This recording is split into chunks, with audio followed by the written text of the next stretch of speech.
Comencemos por allí.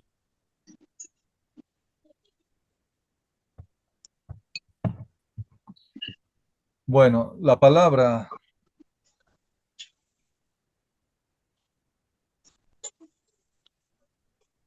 A ver, Eric, me parece que tú puedes, o Down, o alguien puede, o María, organizar un poco esto, ¿no? Ok, entonces llevo orden de participaciones. Entonces adelante, Carlos Ernesto. Habías pedido ya, la gracias, palabra, ¿verdad? gracias. Hay pensando en el sujeto de cambio, pero también pensando en la coyuntura, es necesario plantear algo que ya algunos autores lo han venido diciendo. Muchos proletarios, por ejemplo, en países como Bolivia, donde hay una cantidad mínima de proletarios en el sentido pleno de la palabra, porque hay muy poca industria, porque hay muy poca gente empleada de manera, digamos, estable. Ser proletario, tener un trabajo, es ahora una especie de privilegio, porque muchos trabajan, sí, sin dejar de ser explotados, tal vez, sin dejar de ser personas que están marginadas también.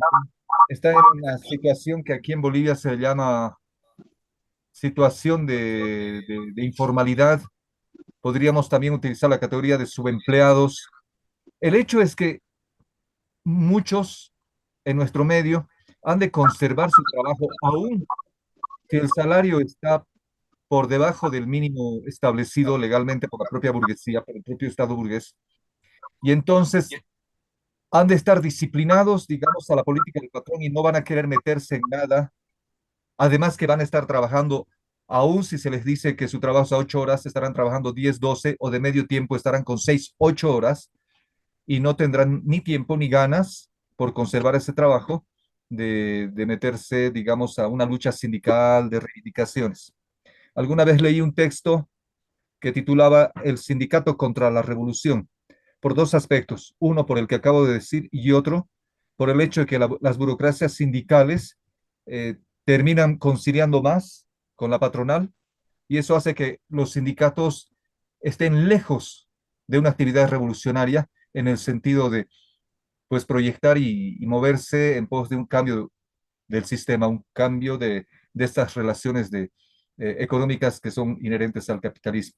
Esto como una avanzada, digamos, para poder discutir si realmente de manera objetiva en esta coyuntura, en países de capitalismo bien atrasado como el de Bolivia, el sujeto de cambio ha de ser el proletariado.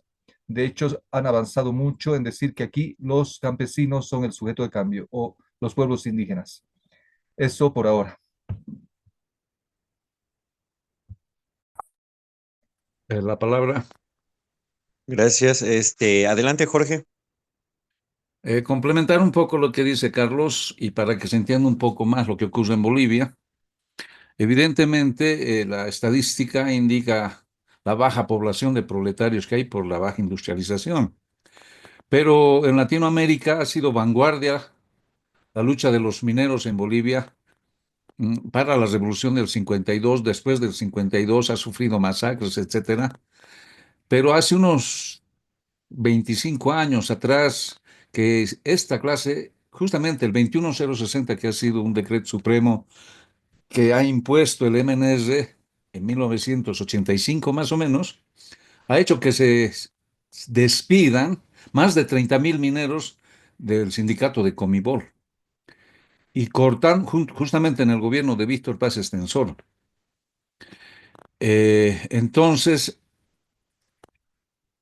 y había resistencia de los mineros y los mineros han cobrado $1.000 extralegales, eso les ofreció el gobierno por año para que puedan aceptar su relocalización, entre comillas, pues en verdad en un despido. Y como muchos trabajaban 30 años o más, han dicho, sí, llevaremos.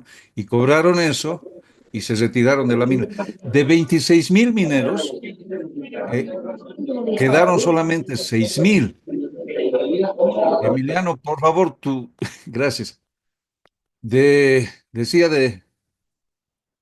solamente quedaron 6.000 mineros en Comibol y los demás tuvieron que emigrar al Alto de La Paz, al Chapare, a buscar mejores días. Y por eso el Chapare que es el lugar donde se hace la coca en Bolivia, en Cochabamba, la coca ilegal sobre todo, se ha empezado a proletarizar y producto a proletarizar ideológicamente, no socialmente, pero de ahí ha surgido el movimiento al socialismo en el sentido de que mucha gente minera y mucha ideología revolucionaria ingresó, pero hasta ahí fue y ya actualmente nos quejamos de que la vanguardia proletaria que logró el hito más alto en Bolivia, que ha sido la Asamblea Popular en los tiempos de JJ Torres, la Asamblea Popular consistía en que los obreros, bueno, JJ Torres era un presidente militar, no había parlamento, y los mineros y los trabajadores con la Central Obrera Boliviana y algunos partidos de izquierda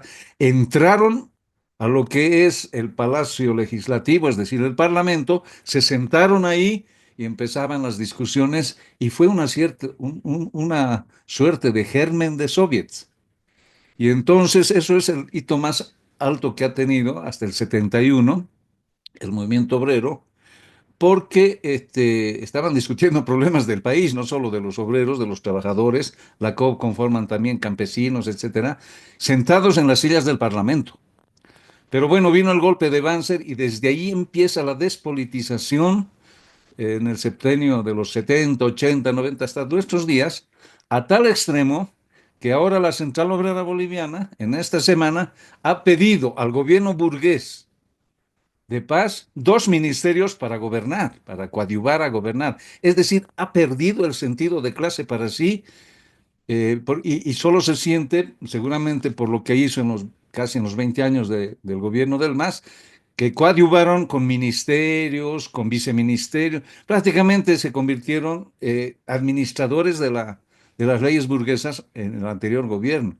Y continúan con eso, entonces eso nos muestra dos cosas. Uno, que está perdiendo eh, su, su clase para sí, se está volviendo otra vez simplemente clase en sí por una parte, y por otro que esto va a costar recuperar, por eso hay que hacer cursos. eh, ya no hay como antes los partidos, eh, los universitarios, eh, peleábamos por quitarnos, por quitonearnos las fábricas para ir a panfletear, y de ahí se nutrían, los trabajadores nutrían a los partidos, ¿no?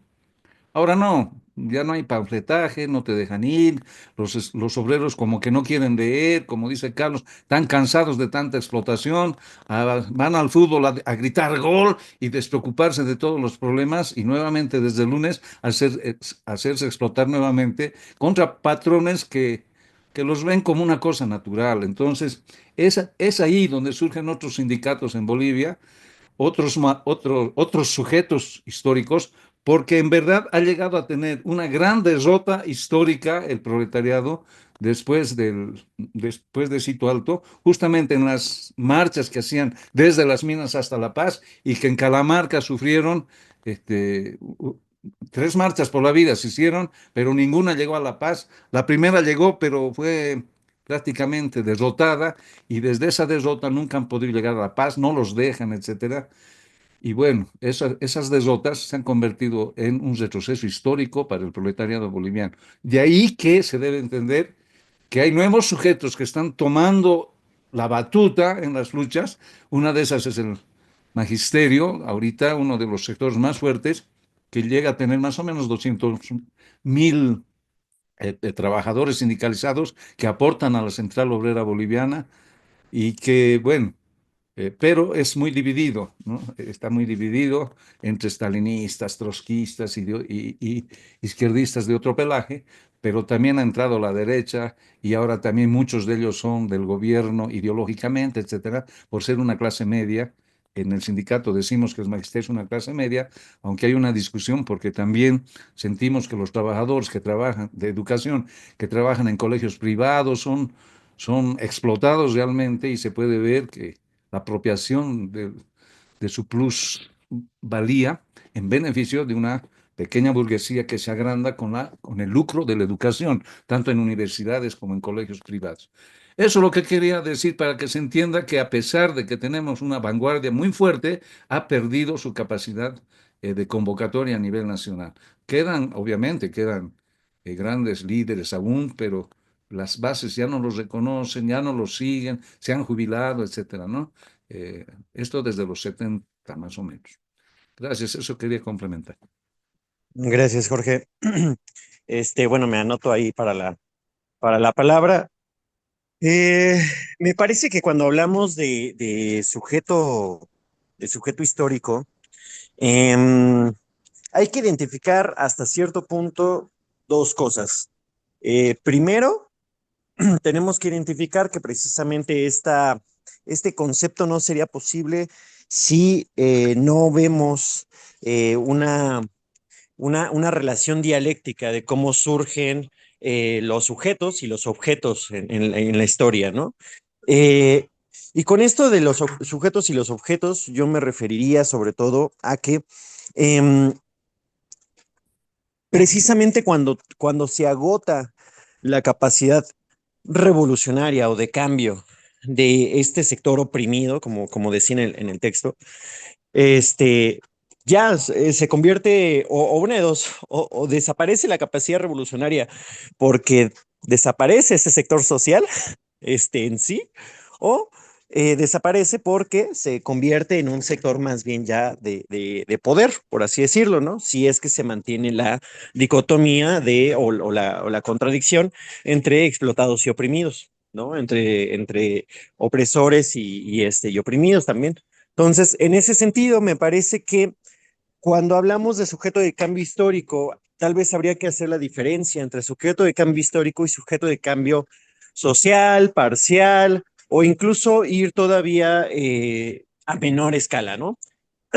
Así como en la física hay cosas que suceden en la física cuántica que son diferentes o son posibles y que en la física, digámoslo así, de los objetos grandes no es posible, también me parece que sucede un poco en la realidad social. Es decir, cuando hablamos de un sujeto de cambio histórico, me parece que habría que diferenciar entre un sujeto de cambio para cierto grupo, para cierta condición en particular, para cierto contexto, incluso para cierto país, y un sujeto de cambio histórico para toda una tendencia histórica social de cómo está estructurada la sociedad. En ese sentido, por ejemplo, hay quienes dicen que el sector estudiantil es un sujeto de cambio o que la juventud es un sujeto de cambio. O, o que muchos otros sectores son sujetos de cambio, ¿no? Acá me parece que como a diferencia de algunas posturas de ese tipo, sí hay que como tener pues ese cambio de enfoque, subrayando que el sujeto de cambio como tal es la clase trabajadora a nivel mundial y a nivel histórico. Y que desgraciadamente, como lo hemos dicho en el manifiesto, pues estamos en un proceso de degradación del mismo capitalismo, en donde el mismo capital empieza a carcomerse incluso los cimientos de la sociedad moderna, y que producto de eso, pues efectivamente, ¿no? Tenemos no solamente este subempleo, sino esta destrucción, por así decirlo, estructural del mismo proletario como tal, como clase. Y entonces ahora ya tenemos un esquema con mayor variabilidad todavía de, de, de, de indefinición. O sea, ya como lo decía, ¿no? Hay una crisis entre la identificación del sujeto de cambio o de la clase trabajadora en sí y también para sí. Hay una crisis de autoidentificación en ese sentido. Y eso me parece que es producto de esta crisis del capital. Entonces, efectivamente, ¿no? Estamos en unas condiciones en donde se está degradando el sujeto de cambio en muchos países. En muchos países ya ni siquiera podemos hablar de clase trabajadora o bueno, de proletariado como tal. Y en otros países, como bien lo dicen los camaradas de Bolivia, la proporción siempre fue mayormente rural. Entonces, eso me parece que la pregunta que podrían colocar sobre la mesa los camaradas es importante en decir, bueno, aunque el sujeto de cambio histórico y mundial sigue siendo la clase trabajadora, en, en países rurales como Bolivia, pues, ¿cuál es más o menos la situación de desarrollo revolucionario que se puede relativamente esperar? Tal vez, aventurándome un poco, ahí diría que, pues, Rusia, incluso siendo uno de los países más rurales de Europa o parte europeos, pues vaya, tuvo una revolución obrera y demostró, como bien lo dice también Jorge y Carlos, pues el papel, por ejemplo, del proletariado pues más industrial o, digámoslo así, de la parte más desarrollada en términos de producción económica, pues cuál es el rol de estos sectores en un proceso revolucionario. Y bueno, ya ahorita lo dejaré ahí. Nicolás, adelante.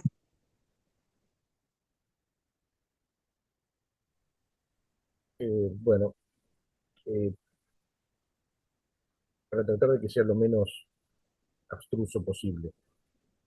Eh, el sujeto histórico de cambio o su definición es una definición de tipo objetiva.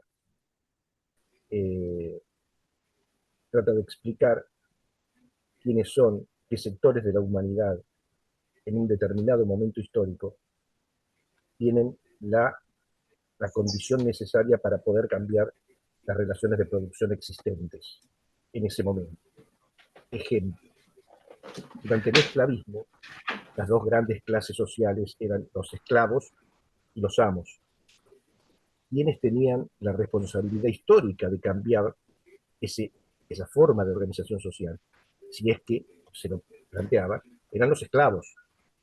Los amos no lo iban a cambiar, los amos se beneficiaban de esa forma de relación social. Esto es válido también para la época de las relaciones tributarias, como pasó en Mesoamérica, con los mayas, los aztecas, los toltecas, los incas, o en Egipto, por ejemplo, o en China, que duró hasta 1911.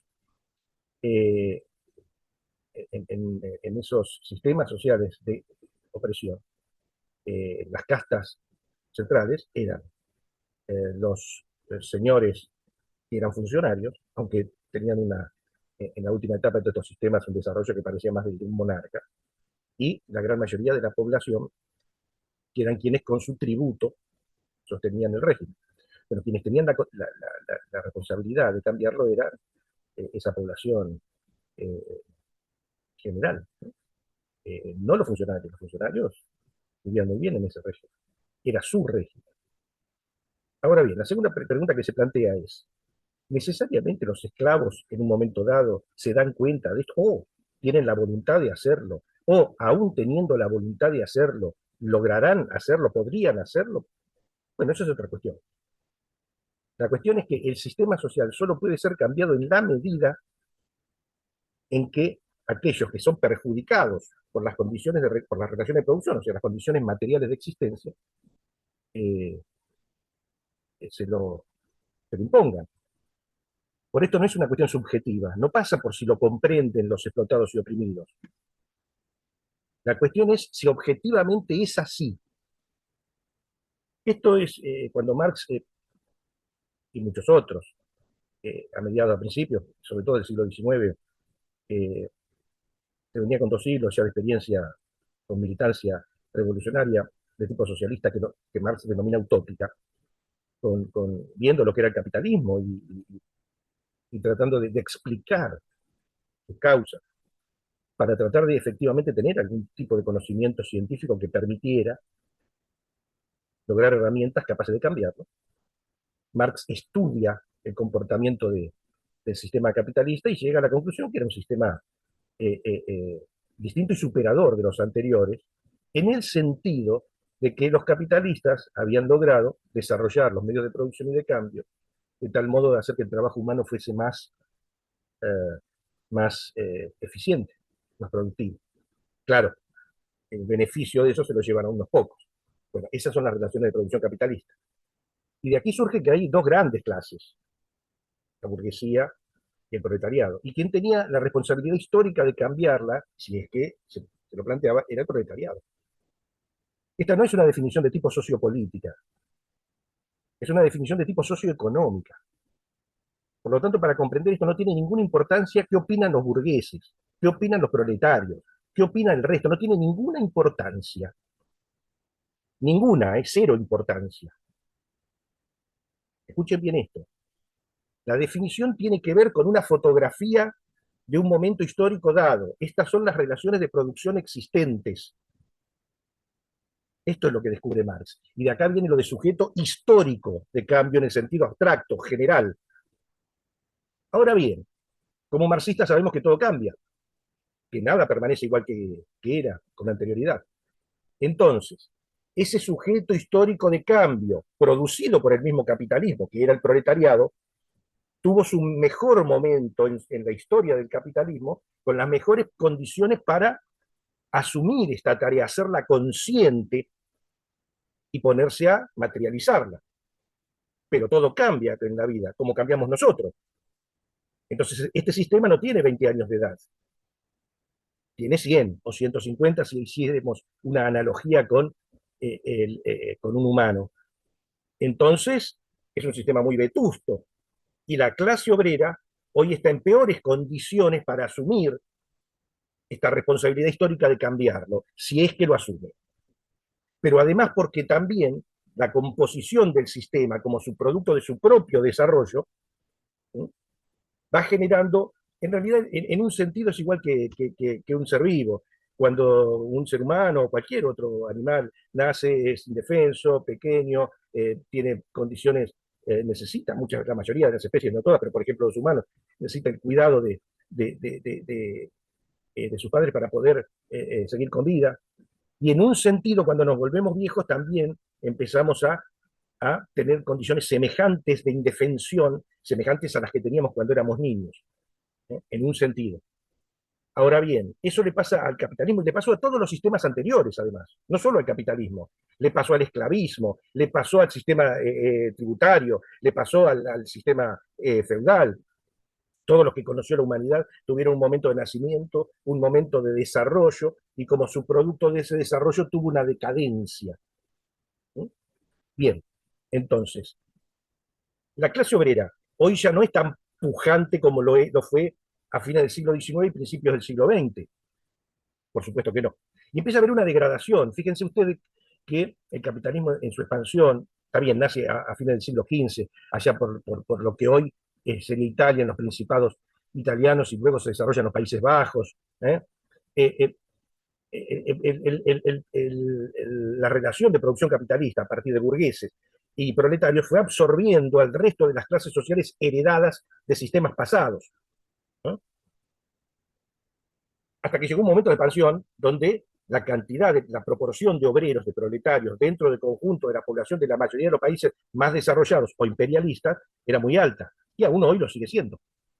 Pero eso comenzó también a retroceder. No hoy, ¿eh? Ya lo decía Marx y Engels, que eso iba a empezar a pasar, y Lenin dice, bueno, ya, ahora que a principios del siglo XX eso ya comenzó a pasar. El capitalismo ya no desarrolla los medios de producción y de cambio porque a partir de hacerlo no logra mantener la tasa de ganancia. Entonces, para poder mantener la tasa de ganancia debe hacer otra cosa, ¿no? Y ahí es donde empieza el proceso de involución que no es lineal, que tiene recorridos, ¿no?, que a través del siglo XX y lo que va del siglo XXI ha tenido muchos recorridos. En fin, el punto es que hoy han reaparecido distintos sectores sociales, muchos de esos trabajadores, otros no, ¿sí?, más parecido al principio del capitalismo. Al principio del capitalismo, en Inglaterra, por ejemplo, inclusive los economistas clásicos, William Pitty, Adam Smith, David Ricardo, todos ellos cuentan cómo en las grandes ciudades inglesas había cantidades enormes de menesterosos, de vagos, de ladrones en las calles, que malvivían, ¿no? Bueno, esa cantidad de personas que lograban estar con vida, imagínense cómo, mal, pero lograban estar con vida, era porque había un sistema de relaciones de producción lo suficientemente eficiente como para poder tirarle una migaja, aunque sea que lo obtuvieran a través del robo de algo. En un sentido, nosotros cuando vemos en las grandes capitales del mundo cada vez más miles de personas que habitan en las calles, estamos viendo eso. Cuando estamos viendo el retroceso en países como Afganistán, en países como Somalia, como Eritrea, como Etiopía, como Libia, donde porcentajes importantísimos de la población ya no viven del trabajo asalariado, o dicho de otro modo, de producir bienes de cambio, de cosas que no van a consumir y que tienen como destino un mercado, ¿eh? Sino que viven de bienes de uso, como pasaba hace miles de años, se producía lo necesario para la autosubsistencia. Sectores que viven con rebaños, que viven con algunas, produciendo algunos huertos. Eh, Perdón, recién ahora me doy cuenta. Can you translate down? Ah, yes. Ok. Eh, entonces, ha ido cambiando a través de la historia. Ha ido cambiando. Pero eso es lo que tenemos que... Y va a seguir cambiando. Por ejemplo, una posibilidad poco probable. Si, por alguna cosa que yo no me imagino, no desaparece buena parte de las especies por su producto de una guerra mundial y que hoy solo puede ser atómica. Y de alguna manera algunos sectores pudiesen seguir existiendo luego de eso, ¿cuáles serían las formas de producción? Probablemente bienes de uso, ¿no? Puede ser esclavismo, ya lo intentó el nazismo, nos dio una muestra. ¿Hacia dónde pretendía que iba a llevar a la humanidad? Al nazismo, al esclavismo, perdón. Es una posibilidad, es una hipótesis. Ahí el sujeto histórico de cambio, ¿quién serían? Los esclavos. Pero estaríamos mucho más atrás. Vuelta aquí de nuevo para redondear. También existe lo que se llama sujeto político, y de esto es de lo que hablaba Carlos Ernesto y Jorge, y luego también Eric. Pero es una categoría distinta. ¿Eh? El sujeto social opera en lo que los marxistas llamamos estructura social. Opera en las clases, con independencia de sus direcciones, con independencia de qué piensen inclusive los obreros y los burgueses. Insisto en esto. ¿Eh? La clase obrera es una clase, con independencia de si esa clase es consciente o no de su propia condición.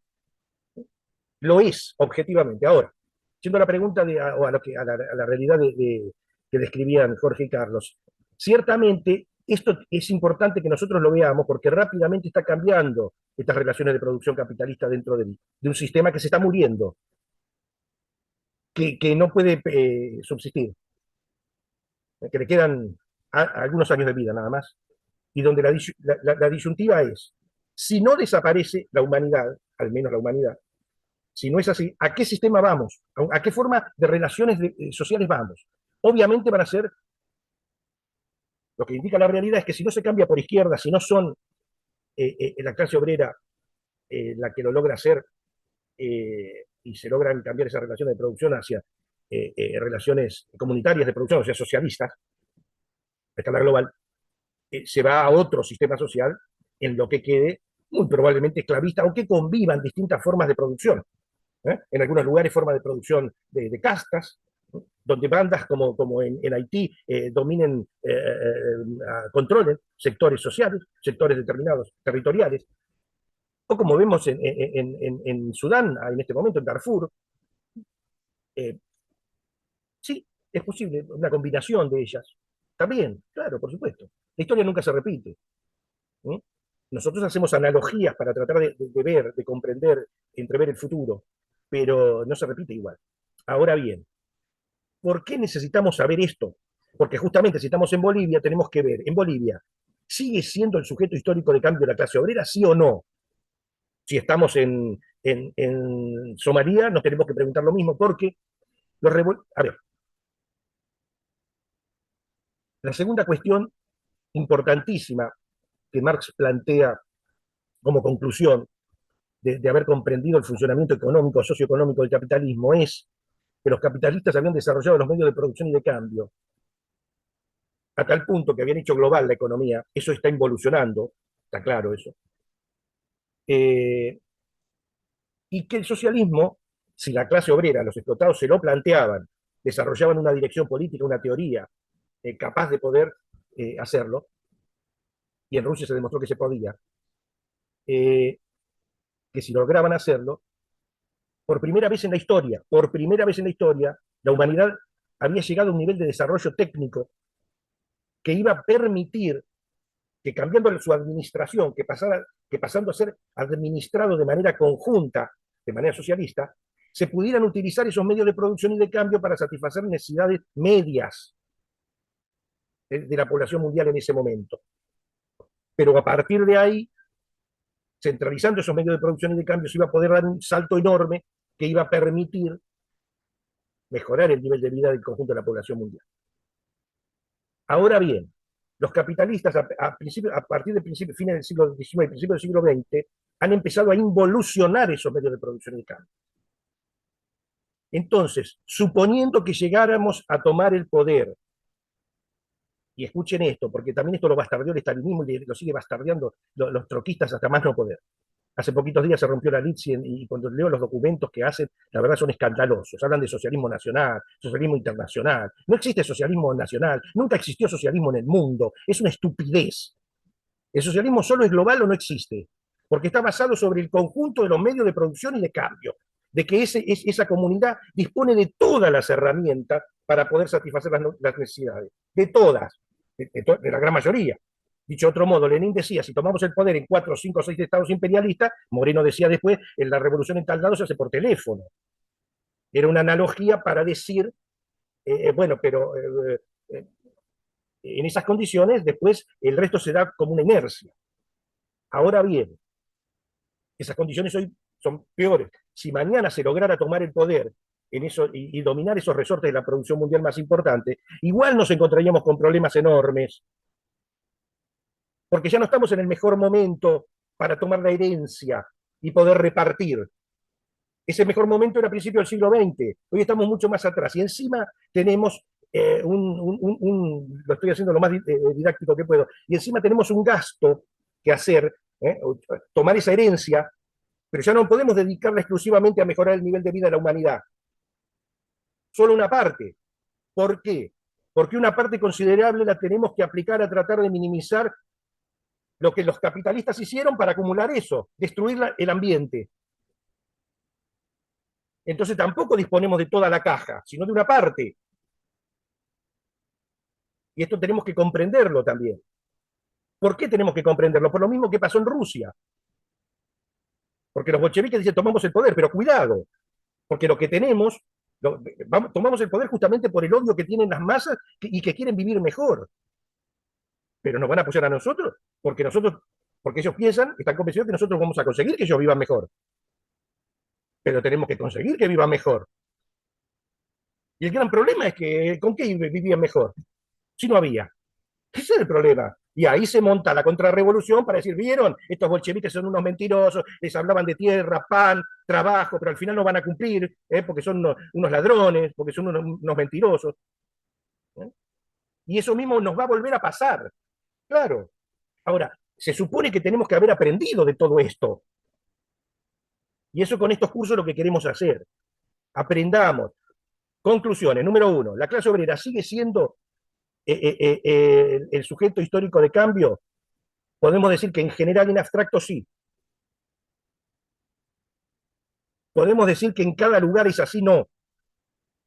Podemos decir que el año que viene va a ser igual, no. Va a seguir cambiando. Como cambió hasta ahora. Todo cambió. Nunca dejó de cambiar. Nosotros nunca dejamos de cambiar. Nunca nada fue igual que hace 10 minutos. Entonces, la otra cuestión, perdón que dé vuelta con esto, pero es clave. Si mañana se tomase el poder en Somalia o en Haití, porque de alguna manera pudiésemos exportar revolucionarios allí. Cosa perfectamente posible. ¿Qué hacemos para resolver el problema de las masas? ¿De dónde partimos? Tenemos que empezar a crear nueva clase obrera. Estamos en un escalón histórico atrás. porque con el nivel de productividad de una sociedad cuyas relaciones de producción hace zapatillas, hace hierbas y algunos rebaños, no se puede elevar el nivel de vida de la humanidad. Está claro. Entonces, tendríamos que tomar la dirección de la clase obrera revolucionario marxista, tendrían que ir un paso más atrás y empezar a llevar adelante tareas que le correspondían a la clase obrera en el siglo XVIII o XVII. Ah, perdón, a la burguesía. Y eso va a pasar, ya pasaría hoy. Con esto empiezo a tratar de responder lo de Bolivia, por ejemplo, a la pregunta concreta. Entonces, no da lo mismo el nivel de desarrollo en un lugar que otro. Esto ya fue una barbaridad que hizo el estalinismo, como en todo lo que hizo, además de matar 35.000 troquistas, físicamente mató la teoría histórica del marxismo, lo destruyó, lo prostituyó totalmente. Nunca lo odiamos lo suficiente al estalinismo, nunca. Debiéramos odiarlo mucho más por todo lo que ha hecho y sigue haciendo hoy, nada más que al servicio del imperialismo ruso y del imperialismo chino. El punto es que con menor nivel de productividad, no solo mejores esas condiciones se vuelven de cumplimiento imposible, sino que el peligro de la reacción se multiplica. ¿Mm? Por eso es muy importante evaluar muy bien en cada momento. No estoy hablando de sujeto político de cambio, eso sucede en la superestructura, queda para otro momento. No podemos en una hora mantener la cabeza abierta para comprender cosas importantes y irnos por otro lado. Entonces, como conclusión, por lo menos de esta parte, eh, en varios lugares vamos a tener que combinar. Pero en un lugar como Bolivia, por ejemplo, hoy el sujeto histórico de cambio sigue siendo la clase obrera. ¿Por qué? Aunque hay que ser muy cuidadoso, la dirección en ese lugar, cuando tenga la oportunidad, tiene que saber apoyarse. Por ejemplo, ¿eh? Allí en los gremiales, por ejemplo, hay una proporción enorme de personas que viven vendiendo cosas en la calle. Tiene que ser muy dura en la administración de la violencia, extremadamente dura, porque el peligro del derrocamiento es rapidísimo. Y tiene que saber que si para Lenin era central en 1917, cuando toman el poder, que además de estar feliz por tomar el poder, mostraba una gran preocupación porque era consciente de hasta qué punto ese paso que habían dado los ponía en un lugar con una gran oportunidad para avanzar hacia el socialismo a escala mundial. Insisto, a escala mundial no existe nacional, nunca existió en ninguna parte del mundo, ni siquiera en Rusia, y el riesgo que implicaba también, porque toda derrota después pesa en la conciencia de las masas. Todavía seguimos nosotros pagando la derrota de la caída de los ex estados obreros, del fracaso histórico, todavía hoy. Entonces, de nuevo, esa alianza que habría que tejer en Bolivia, ¿no? Donde la dosis de cada uno de los elementos químicos del compuesto varía, depende del país, de la situación. ¿Eh? Si dijéramos estamos haciendo cloruro de sodio, diríamos, bueno, cuánto ponemos de cada uno, cuánto de cloro y cuánto de sodio, ¿eh? ¿Cómo es ese balance, si es en Bolivia, si es en Estados Unidos o si es en Ghana? Tiene que variar la proporción de sodio y la proporción de cloro, ¿eh? En ese compuesto, ¿no? Y eso los revolucionarios lo tenemos que saber en la teoría primero, y luego con la experiencia concreta en cada lugar.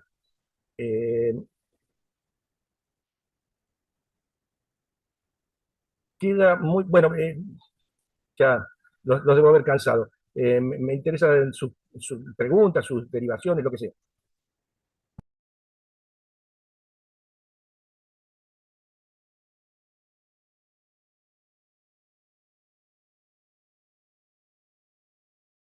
La palabra.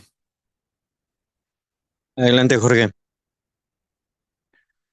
Bueno, cuando hablas, Eric, de trabajadores, aquí en Bolivia eh, también entendemos como trabajadores a los labradores, pero no son asalariados, pero son trabajadores. En cambio, a los trabajadores asalariados les llamamos obreros. Porque decir, por ejemplo, y es cierto, ¿no? El futuro está en los trabajadores, ellos son el sujeto de cambio, pero trabajadores con apellido, hay que decir, ¿no? Trabajadores obreros, trabajadores agrarios, trabajadores libre, como decimos nosotros, ¿no? Eh, que gremiales, en realidad, les decimos, pero los gremiales son tan variados también, algunos tienen pequeños talleres, otros no, en fin, ¿no? Eh, Cuentapropistas, decimos, que trabajan por cuenta propia, se explotan a su propia familia incluso para poder subsistir, porque trabajan entre todos como 15 horas y otros más van a vender, fabricando papas fritas, qué sé yo, ¿no? Hay todo esto. Entonces, aquí preferimos ser más concretos y decir, en vez de trabajadores, clase obrera. Porque trabajadores es clase obrera, y esto por la COP, ¿no? Pero además tienen sus filas campesinos, gremiales, harineros, etcétera. Entonces, el proletariado es más concreto también para decir que es explotado y oprimido por un burgués. No ocurre lo mismo con el trabajador, como mi caso, trabajador de educación. Nos sentimos trabajadores, no nos explota un burgués, a no ser que sea en un colegio privado, pero el Estado nos explota, porque ya nos ha quitado el aumento salarial con la devaluación que ha hecho. Nos han dado 10% de aumento salarial y sin embargo ya han subido muchas cosas hasta el 200, 300%. Ya nos ha reducido el aumento que nos han dado, pero somos trabajadores igual. Por eso aquí, para decir la vanguardia, el sujeto histórico, más tendríamos que decir la clase obrera, concretamente el proletariado, aún es el sujeto histórico. Pero también decimos, aquí a las condiciones objetivas y subjetivas. Es decir, puede haber un partido de los trabajadores y en general engloba a toditos lo que les dije. En cambio, el partido obrero revolucionario más se refiere a que tienen que ser obreros proletarios, así lo entienden acá. Lo que no significa que no puedan entrar a sus filas, obviamente, de otras clases sociales, pequeños burgueses, etcétera, porque en sus filas hay más pequeños burgueses que proletarios, lo mismo. Pero tenemos que tomar en cuenta una cosa más. Somos proletarios, los de las clases medias.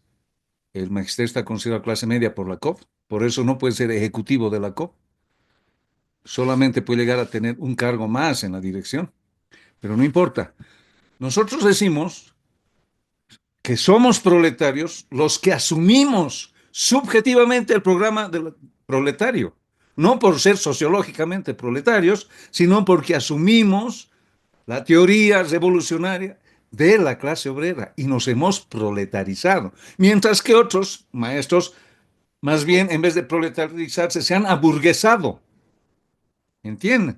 Y por eso somos clase media, muy proclives a burguesarse, pero eso también ocurre en la clase obrera, en la clase proletaria. Cuando había dictaduras, un minero se quejaba y decía, yo me rajo trabajando y lo voy a hacer estudiar a mi hijo en el colegio militar, porque quiero que sea militar, no quiero que lo exploten como me han explotado a mí. Se estaba burguesando, ya no renegaba de su clase para querer que su hijo ya no sea de su clase, sino más bien sea su verdugo, porque esas veces los militares se convertían en verdugos. Y ha ocurrido en Argentina, y ha ocurrido en Uruguay. Estoy hablando de Latinoamérica. Entonces, no solamente se desclasan los proletarios, también hay burgueses que casualmente se desclasan, como Marcelo Quiroga Santa Cruz o como Federico Engels, etcétera, para convertirse en proletarios. Nos proletarizamos.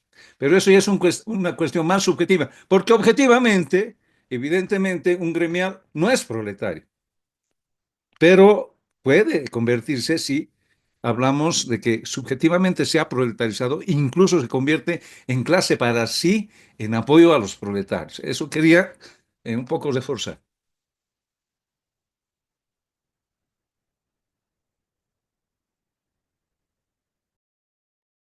Ok, gracias. No sé si haya otra participación. Yo también quiero comentar algo, pero no sé si haya una participación antes, si no, pues comento un poco. Em, yo partiría, por ejemplo, acá en México, no en esta ocasión, pero hace varios años, llegamos a debatir el término de cuentapropistas y algo que nos damos cuenta es que era un término relativamente vago, en donde hasta cierto punto ahí ahora sí que, como dice el dicho, el diablo está en los detalles, entonces por ahí se nos colaba la pequeña burguesía, ¿no? Y preferimos como regresar al término o a la clasificación o definición básica, clásica de Marx con respecto a mencionar que pues la clase trabajadora es aquella que no tiene los medios de producción, ¿no? Que vende su fuerza de trabajo. Y en ese sentido, aunque efectivamente, por ejemplo, hay más bien pequeños comerciantes, ¿no? Hay pequeños comerciantes o hay personas que pues tienen a lo mejor algún puesto, ¿no? Y que en sí mismas son productoras y en sí mismas son vendedoras, ¿no? Sin embargo, ahí sí yo consideraría que más bien, aunque es muy pequeño el medio de producción, pero sí tienen un medio de producción. Entonces, en ese sentido, aunque son sectores populares, pues sí, sí las consideraría yo no dentro de la clase trabajadora como tal, sino más bien dentro de sectores populares, de pequeño burguesía, como lo sería entonces también el campesinado, a diferencia del jornalero agrícola, en donde el jornalero agrícola, pues por un momento está trabajando en el campo bajo un sueldo, a diferencia del campesino, que pues puede tener una pequeña porción de tierra o puede tener una gran porción de tierra y producirla pues él mismo y producirla con su propia familia. Yo comentaría eso, tal vez es tema más que para sujeto histórico de cambio, para otro tema, pero bueno, ya nada más diría eso. No sé si alguien más quiera tomar la palabra. Carlos Ernesto, adelante. ¿Puedo decir algo? ¿Puedo decir Eh, algo? ok, adelante, adelante. Bueno, respecto de lo que decía Nicolás, el obrero es obrero aunque no se dé cuenta, o sea, somos de determinada clase, nos demos o no cuenta, y tiene que ver con lo que decía Jorge. Él hacía referencia, por ejemplo, a personas que sin ser proletarias se sienten como tales. Pero me daba la sensación, o me da la sensación de que estás, Jorge, hablando de excepciones que no hacen la regla. Acá también hubo, en la dictadura terrible que tuvimos, algunas personas que estaban en una clase social óptima y que se pasaron al bando del proletariado y de la lucha, inclusive, perdón, hijos de militares, que afortunadamente traicionaron a su clase poniéndose en filas de lucha. No sé si esto hace a la cuestión o si contribuye, y esto también una pregunta, Nicolás, a la lucha. Respecto de las clases, nosotros, siendo grandes, somos jubilados. Por supuesto que nos sentimos de una determinada clase, de la que fuimos, trabajadores, y también seguramente esto contribuya como para aportar a la lucha. Eso es nada más por ahora.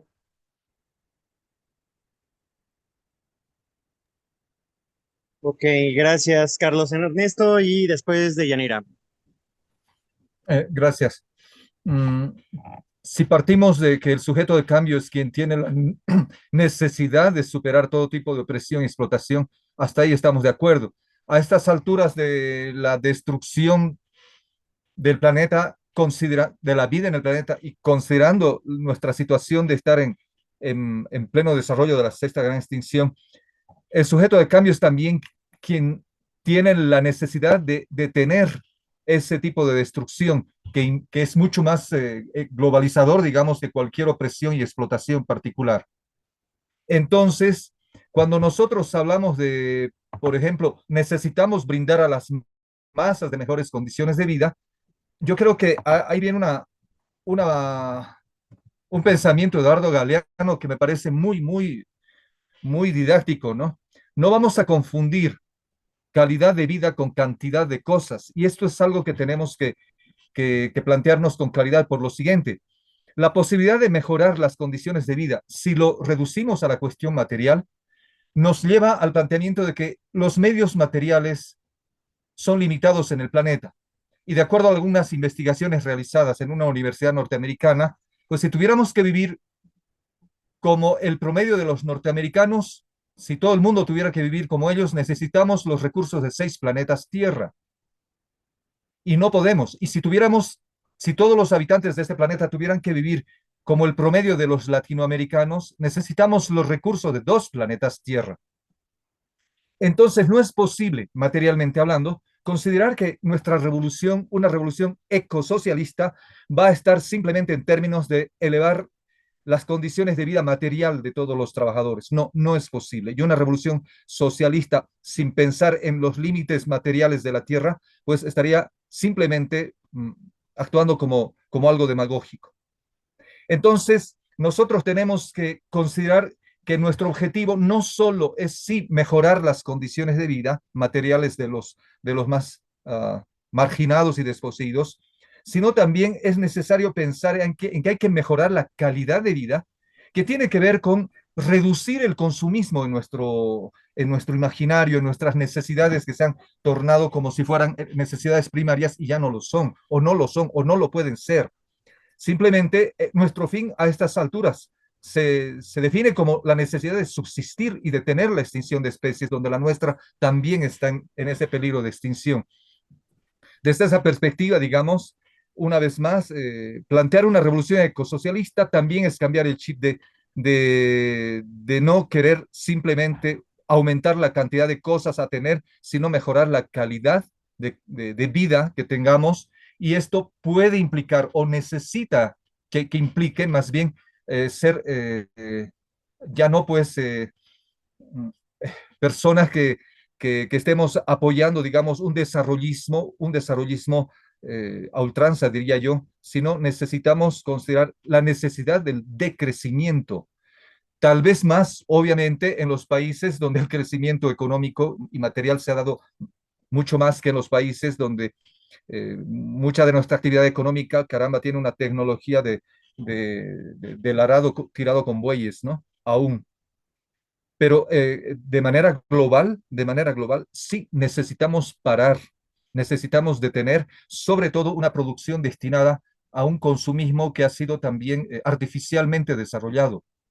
Entonces, en definitiva, el sujeto de cambio es el que necesita luchar contra todo tipo de destrucción de la vida, donde está, donde está, podríamos decir, incluido todo tipo de opresión y todo tipo de explotación. Por eso, digamos, coincidimos mucho cuando hablamos de la necesidad de luchar contra la extinción. Nada más.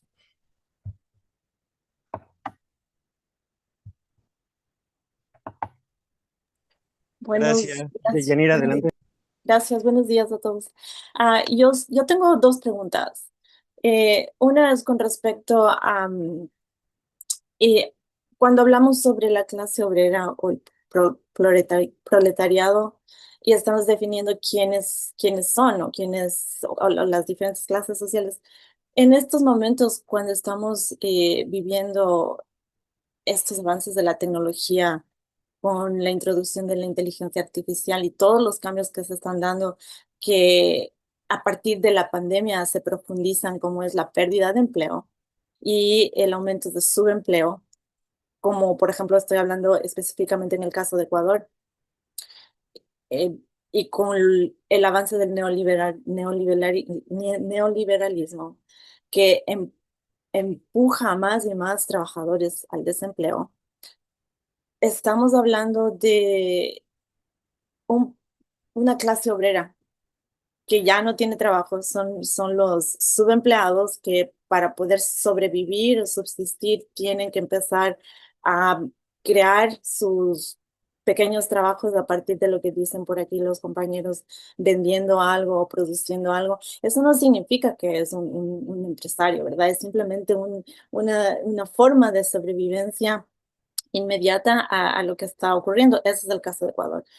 Cuando se dan las marchas, cuando se dan las protestas debido a estas condiciones neoliberales impuestas por el Fondo Monetario Internacional que están empobreciendo más y más a la población, vemos que hay un choque entre el grupo que lidera la protesta social Y muchos de estos pequeños cuentapropistas que están subempleados y que están tratando también de sobrevivir, porque una paralización está también paralizando esa economía muy débil de estos trabajadores y ahí se da un choque, ¿verdad? Aunque son parte de lo mismo, aunque son gente empobrecida que necesitan pelear por parar las medidas neoliberales, sin embargo se da el choque, ¿verdad? Entonces mi pregunta es si estos dos grupos son lo mismo, son trabajadores, son parte de lo que sería el movimiento obrero sí, los trabajadores del campo y la ciudad, ¿cómo definimos eso? Si los dos son sujetos de cambio, pero están enfrentados. Eso por un lado, y eso está pasando también en Estados Unidos, cada vez más y más y más desempleados, trabajadores que se ven en la circunstancia de que han perdido el trabajo, pero tienen que generar alguna forma de sobrevivencia y ahí empieza el tratar de crear un trabajo, un pequeño negocio o qué sé yo. Eso por un lado. Por otro lado, si hablamos de asalariados, es decir, todos somos asalariados. El trabajador del hospital es asalariado, el trabajador de la educación es asalariado, todos somos asalariados. Y el momento en que perdemos un empleo, nos quedamos sin nada, ¿verdad? Entonces, estamos hablando del trabajador en momentos antiguos, porque para mí todo es aprendizaje. Yo no puedo decir que sé todo, simplemente estoy aprendiendo y aprendiendo de la experiencia. El trabajador de la fábrica, el que produce directamente un bien que luego va a ser consumido, o toda persona que es asalariada. Entonces, si todos los que recibimos un salario finalmente nos vemos como eso, como un asalariado, trabajador, todos somos iguales. Los únicos que son diferentes a nosotros son esos burgueses que tienen el dinero y que cada vez se van convirtiendo en una élite más pequeña, pero más poderosa porque están acumulando más y más dinero que le quitan al pueblo, ¿verdad? Entonces, esas son mis preguntas. Número uno, cuando hablamos de clase trabajadora, estamos hablando de todos nosotros sin diferenciarnos del trabajador del campo porque el que trabaja en el hospital del trabajador del campo, o cuál es la diferenciación, ¿no? Si estamos hablando de clase obrera, solo aquel que vemos que trabaja en la fábrica, pero el que trabaja, el doctor del hospital es diferente. ¿Y qué pasa con los subempleados? Entonces, mi pregunta es esa, ¿no? Es entender desde la teoría cuál exactamente es la diferenciación, porque para mí no hay diferenciación. Somos asalariados, el momento en que te quitan el empleo, te puedes quedar sin casa, te puedes quedar en en la calle, ¿verdad? Y la otra es, bueno, esa era una pregunta y la otra pues ya creo que ya no me acuerdo. Pero principalmente es eso, entender si todos los que estamos del otro lado, de una o de otra forma, tenemos una falsa conciencia y tenemos que primero nosotros mismos, cada uno de nosotros, clarificarnos en qué somos realmente y no porque la persona que está en el campo trabaja la tierra y que el sistema ha desvalorizado ese trabajo y le explota mucho más y lo pone en la parte más baja de la sociedad, o aquel trabajador que ha pasado por la universidad y ha tenido unos estudios y recibe un salario un poco más alto, pero al final de cuentas somos todos los asalariados. Esa sería mi pregunta. La Bien. otra es si cada uno tenemos la responsabilidad de hacer el cambio, empecemos por definir cuáles son esos cambios que queremos, como por ejemplo, en mi caso, otra vez esto es parte de la experiencia personal que estoy viviendo acá en Estados Unidos. Lo que vemos que cada vez está más difícil poder alimentarse porque todo está cada vez más caro, ¿verdad? Menos salario o tal vez subempleado, no podemos alimentarnos, todo está más caro, pero la tenencia de la tierra, nos han despojado de la tierra y lo siguen haciendo. Ahora es la lucha por volver a acceder a la tierra, donde podamos volver a sembrar y producir para poder alimentarnos, para poder subsistir. Eso, por ejemplo, es parte de ir entendiendo cómo el sistema capitalista se fue implementando y destruyendo todo lo que existía antes acá en América, que es cómo se convivía antes. Y ahí tenemos entonces específicamente con este ejemplo la agricultura tradicional y la agricultura industrial, que está destruyendo todo y que está destruyendo el planeta y el extractivismo, ¿verdad? Pero por otro lado, ¿por qué no volvemos y retomamos lo que es las prácticas tradicionales y aprender y tenemos que empezar a producir comida? En mi forma de ver, si empezamos a producir nuestra propia comida, por lo menos vamos a garantizar la seguridad alimentaria y con alimento podemos seguir avanzando, ¿verdad? Si no tenemos alimento, ¿qué es lo que está pasando aquí, por ejemplo, en Estados Unidos? El gobierno acaba de cerrar programas de alimentación para más de 40 millones de personas pobres. Les quitó un pequeño subsidio de alimentos. Son 42 millones de personas que acaban de perder eso. Mientras que la fortuna de Donald Trump en estos meses que ha estado aumentó en 3.000 millones de dólares. Entonces, yo creo que es muy complejo entender esa teoría, que es tan simple como decir la clase obrera y hablar de la clase obrera, pero sin entender exactamente de quién estamos hablando, porque asalariados realmente somos todos. Ya, esa es mi pregunta. Gracias. Ok, gracias, Yanira. María, no sé si ibas a hablar. Si no, creo que si ya no, entonces, Nicolás, adelante. María, ¿a mí me decís? ¿Yo en algún momento pedí Sí. palabra? No. Sí, ¿no? ¿O era esta? A A ver, ver si hay sí, ¿no? otra María. Sí tenías, creo que tú la mano levantada. María. Sí, ¿o era Sandra? Sí, era yo, pero desistí. Ah, ok, No, ok. después. Ahora no. Bueno, No sé Nicolás, quién. adelante. Nicolás le va a contestar a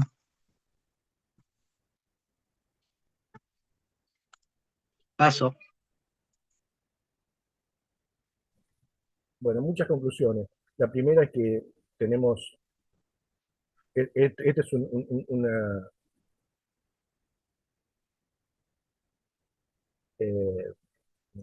estoy tratando de pensar cuál sería el término correcto para poder expresar lo que estoy pensando sin que sea un tecnicismo local argentino y que lo puedan comprender personas que no viven aquí, que no conocen esos modismos.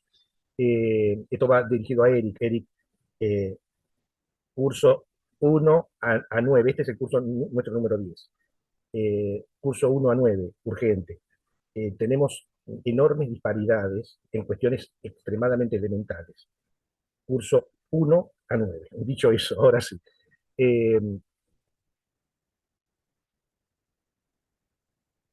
Porque si no repetimos cosas que han sido superadas por la historia.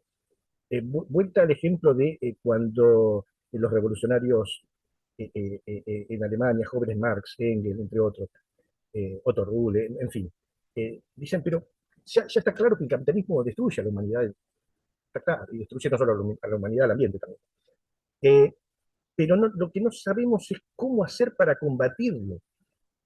Y para poder combatirlo de una manera eficaz, porque hubo gente que lo intentó, Saint-Simon, Owen, lo que después quedó como los socialistas utópicos, ¿no? Porque tenían muy buenas intenciones, excelentes intenciones, pero no tenían ninguna idea de cómo funcionaba el sistema. Por lo tanto, buscaban adentro de sus cabezas la respuesta para resolver el problema de la humanidad. Y la respuesta no estaba dentro de las cabezas de nadie. Nosotros no tenemos que inventar nada. Como marxistas lo que tenemos que hacer es estudiar cómo funciona algo, comprender su funcionamiento, y una vez que comprendemos ese funcionamiento, tenemos que tomar las medidas que se desprenden de la comprensión de ese funcionamiento para tratar de modificar el objeto del cual nos referimos. Ahora bien, ¿por qué cuando Marx ve que todo lo que nos explicaban los economistas clásicos, perdón que me estoy yendo mucho más atrás, ¿no?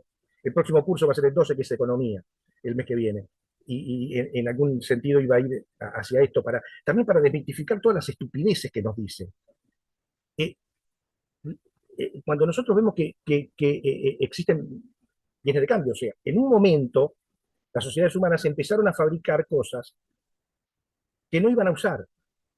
Lo estoy simplificando.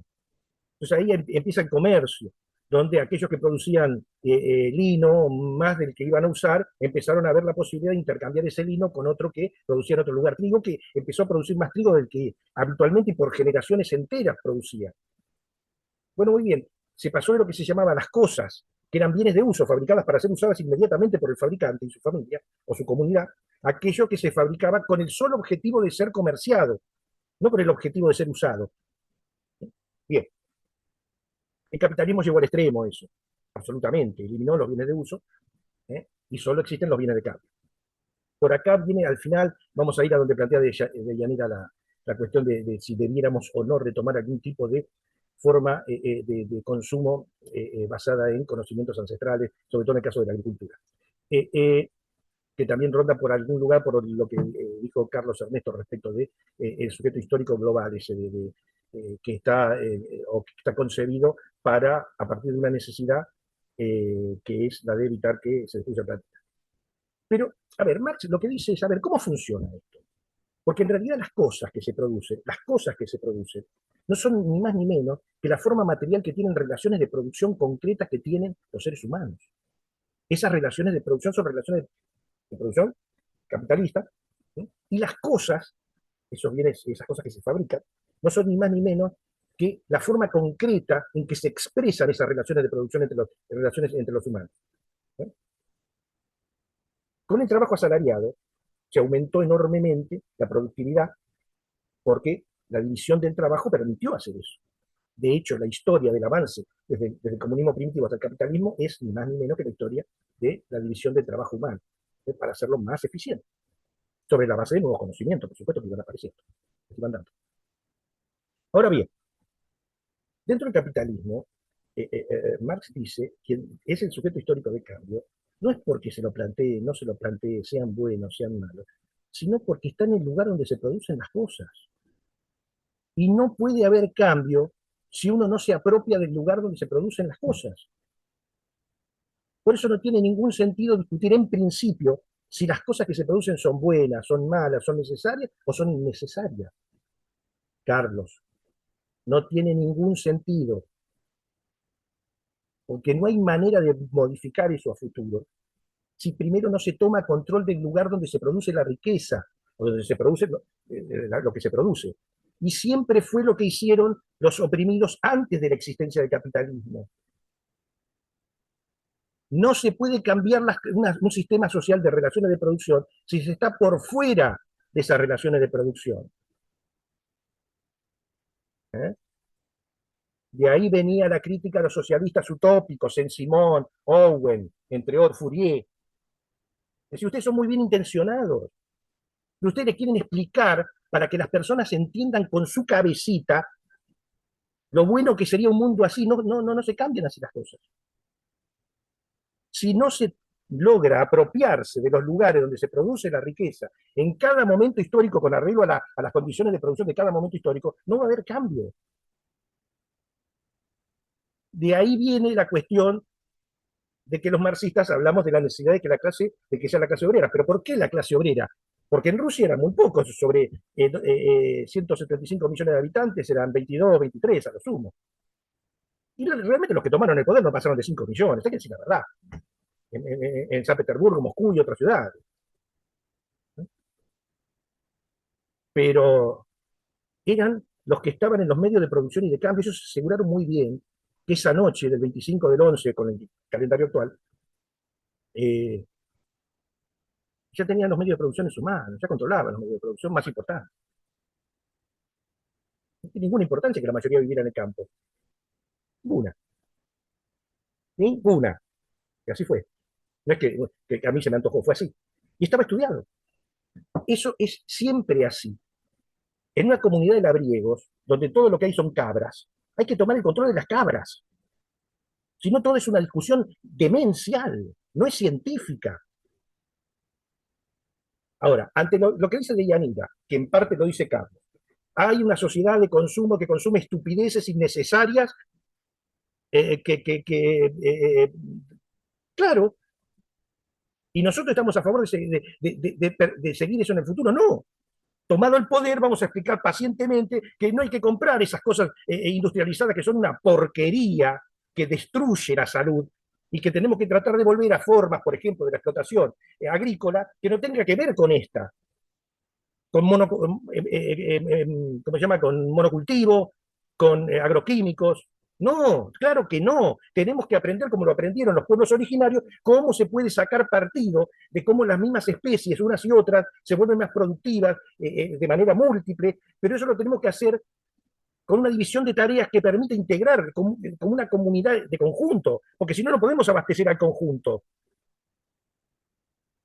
O sea, tenemos que partir de eso primitivo y agregarle, entre comillas, lo que le agregó el capitalismo, que es haber metido a todas las personas adentro de una fábrica. No estoy diciendo en el sentido de meter a todo el mundo dentro de la fábrica, sino hacer una división de tareas que permita que hasta la última persona participe de la producción. Vamos a tratar que hasta las personas parapléjicas puedan participar de alguna manera a través de un ordenador, porque le sirve a la persona y no sirve al conjunto. Necesitamos que todo el mundo produzca, para que todos produzcamos menos y mejor. Claro, de ahí viene. Ahora, el sujeto histórico de cambio allí donde haya relaciones capitalistas de producción sigue siendo la clase obrera. Y esto, Carlos, es importantísimo, que hoy nosotros somos conscientes de que el principal problema de la humanidad es que la amenaza de la destrucción del planeta por la destrucción ambiental, por las consecuencias catastróficas de la destrucción ambiental, no cambia nada, nada, absolutamente nada, de que no vamos a poder detenerlo si no es tomando el control de los medios de producción y de cambio. Ese es el punto. Necesitamos tomar el control de los medios de producción y de cambio para desde ahí sí decir, muchachos, le vamos a decir la verdad, el mundo no da para más y tenemos que parar esta locura. Paremos los hidrocarburos ayer. Vamos a tener problemas, sí, lógico, porque nos gustaban determinadas cosas. Bueno, sí, sí, claro, lo vamos a tener que hacer, sí. Ya, sin espera, nada, cero. Sí, pero también ahí se van a apoyar los sectores de la burguesía que acabamos de expropiar para tratar de decir, ¿vieron? ¿Vieron los marxistas? ¿Vieron que al final vamos a vivir peor? Ya no vamos a tener más snack, comida enlatada, estupideces de ese tipo, no vamos a poder tener más productos idiotas que no sirven para nada. No vamos a poder tener más centros de datos para que yo tenga un teléfono así de grande que hable estupideces todo el día, con otro que escuche estupideces todo el día. Claro, pero tenemos que mover eso, ir viendo cómo va. Ahora, hoy, esto también tiene que ver con quién es lo del asalariado y no. Perdón, ¿no? Que te vaya un poquito de tiempo, que tenemos que ir un poquito más atrás en eso. Básicamente son dos grandes clases sociales del capitalismo, que son la burguesía y el proletariado. Cuando la burguesía recibe el poder, la pequeña burguesía heredada era más grande numéricamente. La fue reduciendo porque la metió dentro, la convirtió en proletariado. Pero al final termina haciendo lo mismo, lo opuesto de lo que hizo al principio, termina construyendo pequeña burguesía. ¿Qué es la pequeña burguesía? Burguesía es el dueño del medio de producción y de cambio. Obrero es aquel que recibe un estipendio para ir a trabajar al medio de producción y de cambio. Cuidado con la definición solo de asalariado, porque algunos dicen asalariado también es un policía. Pero ojo, no participa de la producción. Por lo tanto, no es parte de la clase obrera. Recibe un estipendio para ponerse al servicio de perro guardián de la explotación capitalista. No es un obrero. Cuidado con eso. Porque con eso nos costó mucho en Francia con los estalinistas, que aún hoy todavía tiene sindicato de policía, por ejemplo. Y acá en la Argentina también se quiso hacer. Y hubo estúpidos que sostenían eso. Ahora bien, está la pequeña burguesía. ¿Qué es la pequeña burguesía? Es aquel que tiene una cosa de la burguesía y otra del obrero. De la burguesía tiene que es dueño de su medio de producción. Eso lo comparte con el burgués. El pequeño burgués también es dueño del medio de producción. Lo que comparte con el obrero es que se autoexplota. Él no tiene empleados. El pequeño burgués vive de sus capacidades, de su propiedad, de su cuerpo, de su mente, de lo que fuera. Ese es el pequeño burgués. Los pequeños burgueses son cada vez más en el mundo. ¿No? Y es lógico, porque el capitalismo ya no encuentra la posibilidad de mantener la tasa de ganancia a través de la producción, entonces ya no proletariza. Entonces, como ustedes bien dicen, se multiplican las personas que viven o vendiendo algo en una plaza, o produciendo algo y vendiéndolo, o la combinación de ambas cosas. Bueno, es un pequeño burgués. No importa si es urbano o rural. El propietario de su propia parcela en el ambiente rural, al que le decimos campesino en forma general, que es un término heredado del pasado, pero que hoy no explica. porque campesino es el dueño de la tierra si vive en el campo, y campesino es el jornalero que va a trabajar asalariado a ese campo, el peón rural. Pero también es campesino el pequeño burgués que no explota a nadie, pero que vive él y su familia en su parcelita de tierra. Pero son los tres iguales. Pero no, son opuestos inclusive. ¿Qué tienen en común? Que viven en el campo, pero eso es una cuestión secundaria. Los centrales no es dónde viven, sino de qué viven, cómo obtienen los medios con los que vive. No cuánto obtienen tampoco, es secundario. Lo secundario, lo importante no es cuán rico es, sino cómo obtiene lo que tiene. Porque un almacenero que tiene un empleo es un burgués. El dueño de una farmacia que tiene un empleo es un burgués. Pequeño, porque tiene un solo empleado, pero es un burgués. Un pequeño burgués que es un médico de nota reconocido que viaja por el mundo y que le pagan millones de dólares, es un requete millonario y tiene 100 veces más que el dueño de la farmacia. Pero es un pequeño burgués, no tiene empleados, se autoexplota. Y a nosotros lo que nos dice no es cuánto tiene, sino cómo lo gana. Esto es marxismo ABC. Es cómo lo gana, porque ahí, en el fondo, están los intereses de clase, que son los que terminan definiendo para dónde va a ir la cabeza en lo subjetivo. No pongamos aquí los ejemplos que son excepciones a la regla. Marx, Engels, Trotsky no salieron de la clase obrera, pero son excepciones históricas. ¿Cuántos ha dado la humanidad? ¿Qué sé yo? 1, 2, 3, 4 millones, 5, 10, 20, no es nadie en relación a la cantidad de humanos que pasaron por la Tierra, no sé, en los últimos 200 años.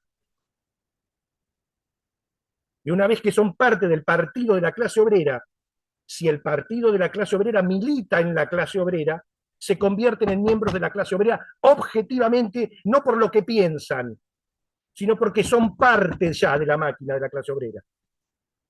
Así sean medio idiotas, igual lo son.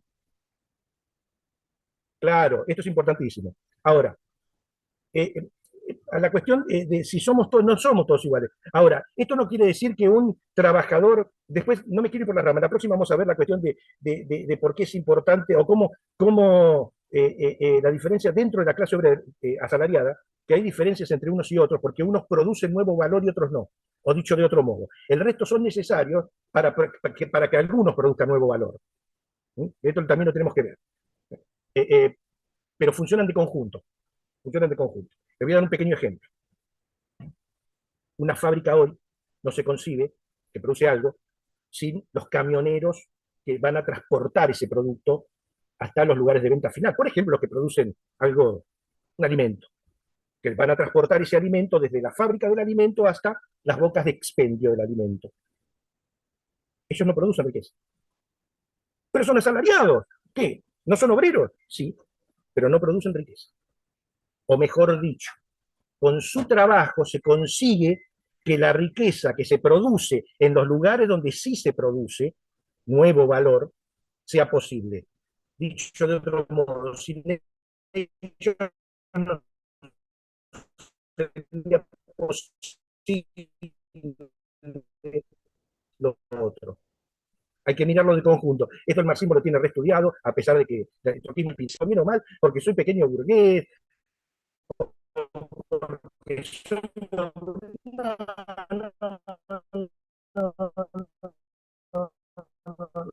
tiene que ver con un fundamental. Como si fuera, ustedes, cada uno de ustedes es un médico, al llegar a una multa que dice yo tengo problemas, usted tiene que tratar de comprender, para tratar de ver cuál es la causa, el causal, cómo ha modificado fisiológicamente para ustedes poder llegar a una conclusión, formular una terapia y en función de eso medicar aquello que sea necesario medicar, si es que es necesario medicar, o lo que fuera. O decirle, bueno, deja de salir del sillón, deja de fumar y anda a caminar, por ejemplo. Sí, una. Entonces, por eso es muy importante. Les pido disculpas que en 2 minutos no vamos a poder explicar cosas que son muy elementales, pero que sin esa comprensión de eso no podemos ir al escalón siguiente. Por eso.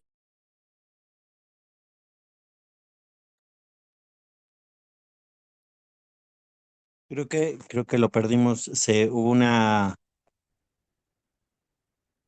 un error de señal. A ver, ahorita unos minutos. Una ráfaga de lo de la oposición. A Milei se le cayó el internet.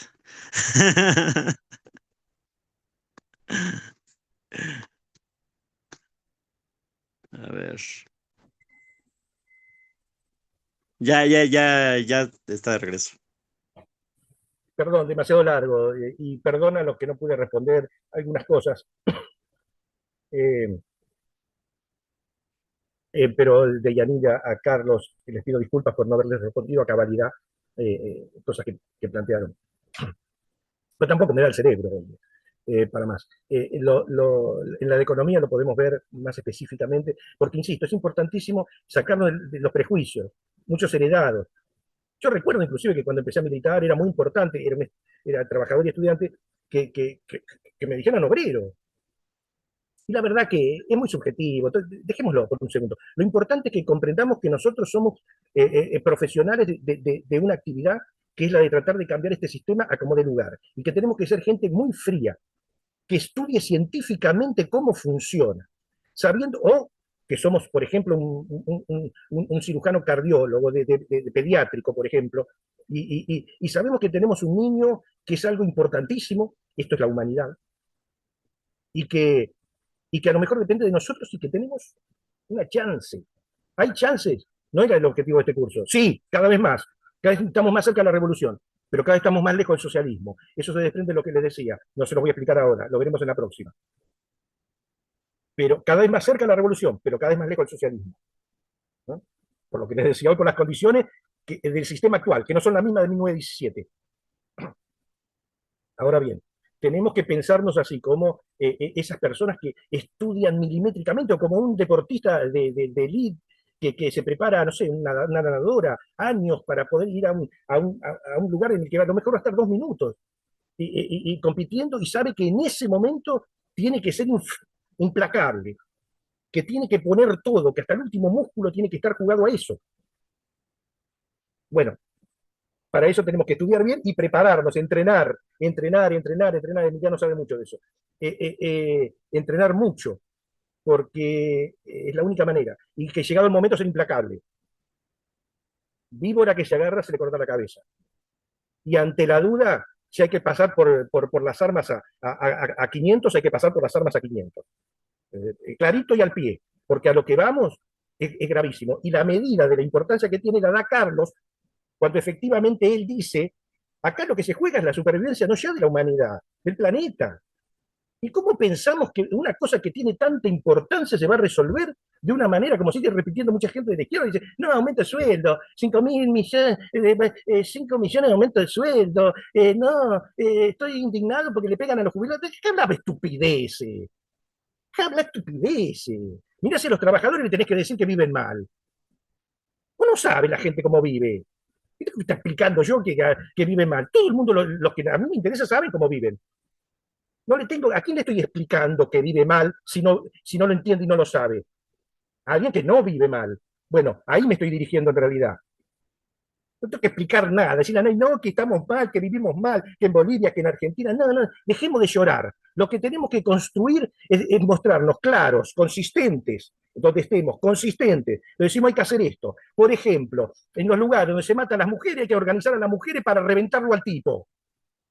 No tenemos que estar explicando que no, que es machismo, que en realidad que me pegó, que... Dejemos de discutir estupideces. Vení para acá, ¿querés hacer algo para cambiarlo? Bueno, vamos a hacer una brigada, que cada vez que el tipo viene acá lo reventamos y va al hospital.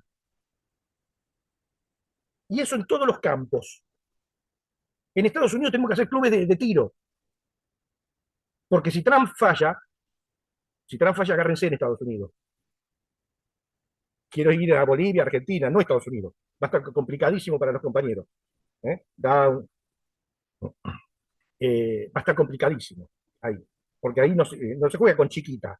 Ahí hay que discutir, hay que ir a aprender a tirar, porque los ultraderechistas te van a venir a tirar. ¿Y qué vas a discutir con ellos? ¿Que es injusto? ¿Le vas a hacer una causa judicial? Estamos de demente. Bueno, Bolivia lo que viene es gravísimo. Tenemos que estudiarlo muy bien y hay que rápidamente tomar algunas medidas. Bueno, hasta ahí. La próxima es economía, el mes que viene, creo, no sé, o el otro. No sé si estamos con vida.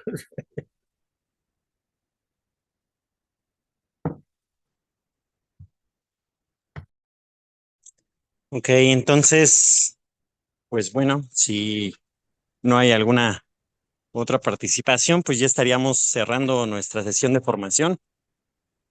Y pues estaríamos pendientes entonces ya de definir las fechas y horarios para la siguiente. Igual, pues no sé si quieras decir algo más, Nicolás. De mi parte, pues agradecer también el tiempo, la discusión, la presencia de acá de todos camaradas. Entonces, pues seguimos en comunicación, seguimos en contacto y pues ahí, a darle. Gracias Iris, gracias Kena, gracias Sandra, ¿eh? Eh, eh, Sandra Peguajó, gracias, muchas gracias. Gracias, buenos Gracias a días. Blanca. Gracias, camaradas. Buen día. Nos vemos. Que tengan buen Buen fin de día, semana. buenas Adiós. tardes, buenas Adiós, noches. hasta luego. Chao, David. Un saludo fraterno y revolucionario. Igual, un saludo, abrazos. Abrazo enorme, camaradas.